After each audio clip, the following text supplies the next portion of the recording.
Death is your only family. Death and I.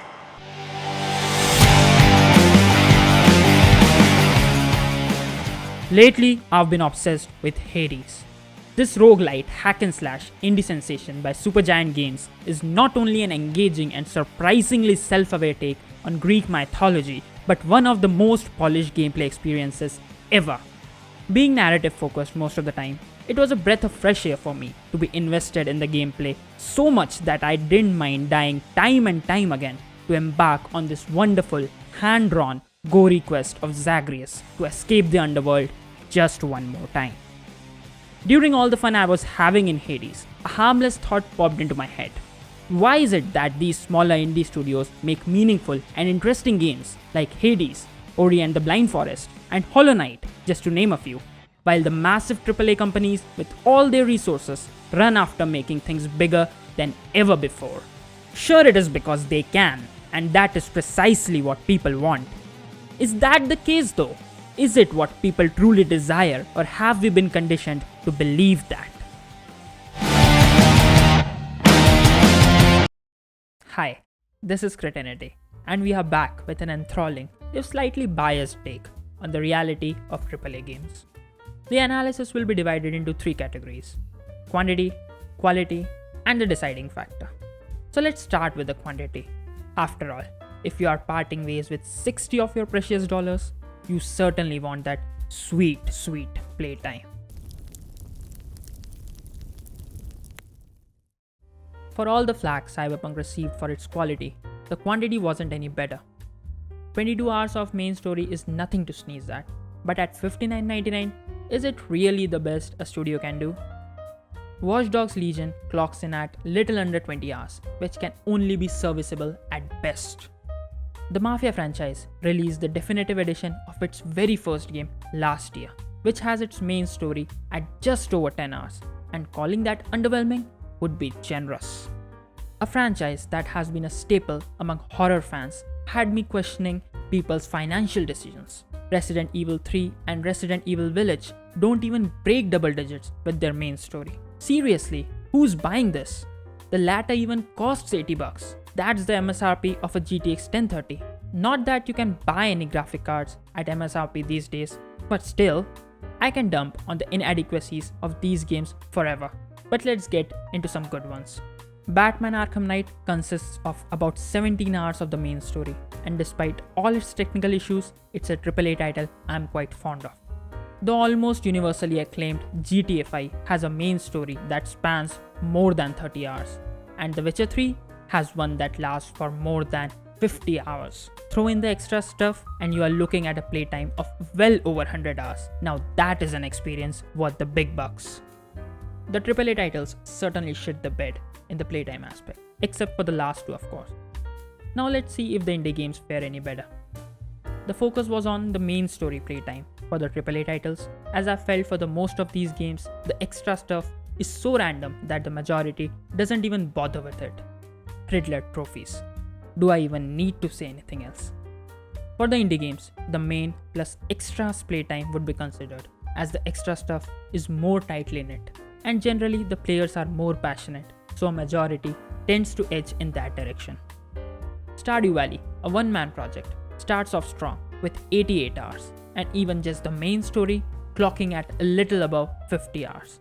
If a single guy can do that, then why can't an entire team? I'm looking at you, Capcom. The indie darling Celeste stands just north of the 13-hour mark. Not great, but considering the price tag, you are basically robbing them blind. Ori and the Will of the Wisps spans an already respectable 15 hours, but its wonderful story, one-of-a-kind graphics, and quite unique gameplay elevate it to a much greater level. Cuphead also hits that respectable mark, but with that difficulty, believe me, you're gonna spend much longer cursing the villains and breaking your fingers on the controller. The Metroidvania masterpiece, Hollow Knight, stands proud at the 40-hour mark, certainly worth your money. Spelunky comes in at just under 45 hours, and its sequel gives you more than 83 hours of playtime. That's ludicrous for a game that costs $20, considering what's on the top half of the screen. Let's cap off this segment with a game I would highly recommend you to play. Hades. This gem gives you a playtime of almost 45 hours, and from what I've experienced in the passionate community, a lot of people are leaning towards the completionist territory, the elusive 90-hour mark. So it seems that you aren't getting more for your money in AAA titles. Hell, you aren't even getting your money's worth. The indie games aren't just competing in the playtime, most of them are leaving AAA in the dust.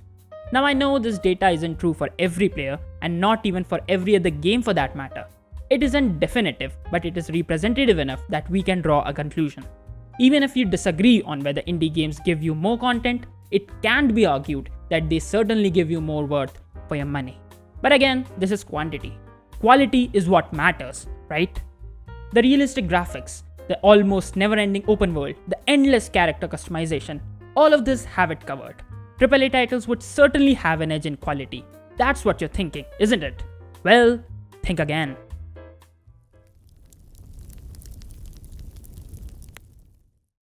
We have been conditioned to believe that bigger is always better. Show business, the world of cinema, and now even video games are selling themselves on being larger than life. The open worlds are getting bigger than ever before, and not just that, they are getting realistic. The computing power is on a level that it is now possible to replicate graphics that are on par with the real world. Everyone is marketing the game closer to the real world than ever before. But is it really that impressive? I mean, how are realistic graphics of Red Dead Redemption 2 or Cyberpunk better than the hand-drawn, meticulously created art of Hades? If you ask me, the former doesn't even stand a chance against the latter. And as far as the size of the world is concerned, I'll gladly take a smaller, more meaningful space than a sparsely populated expanse. Take for example the Batman Arkham series. It started with Arkham Asylum, a wonderfully written trailblazer action game set in a limited space, where you experience the tension of a billionaire who chooses to beat up criminals dressed up like a freaking bat instead of throwing parties every night. Now that's a feat of wonder. It was perfect for the time. Then came the sequel, Arkham City. Basically the same game, just more fleshed out in terms of characters, storylines, and the environment. Sure, it lost some of its tension and charm going open world, but it was a necessary sacrifice for a more expanded experience. Next was Arkham Knight. It is a nice game, just with one fatal flaw. Batman isn't suited for the open world design of the game. He works better in close quarters, where he can stalk enemies through gargoyles. Driving through a city in a tank is more Rockstar's Grand Theft Auto than Rocksteady's Batman. Why am I chasing a nutcase with a jetpack and a flamethrower all over the city while Barbara has been kidnapped? What's even the point of this vast world if it doesn't serve the narrative? Just doing it for the sake of doing it is beyond stupid. Something like Hades, on the other hand, doesn't have this all red, always burning asphodel because it looks cool. I mean, it does, but more importantly, it serves the narrative perfectly. So the qualitative section also goes to the indie games. To be honest, it should have been pretty obvious. Just think about GTA 5. For all its fame, what else do you remember about it except the choice that you make at the end to kill a combination of characters? Maybe you remember a heist here and there, but that's the extent of it. I bet I'll be able to narrate the entire experience of Hades even a couple of years down the line.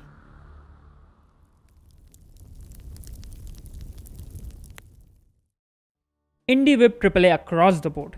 Then why is the latter preferred? Why does AAA prove to be indie's bolder?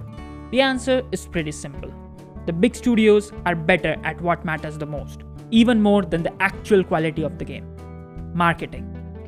You can have Mona Lisa at your hand and you won't make a single dime if people don't know what it is and you don't know how to sell it.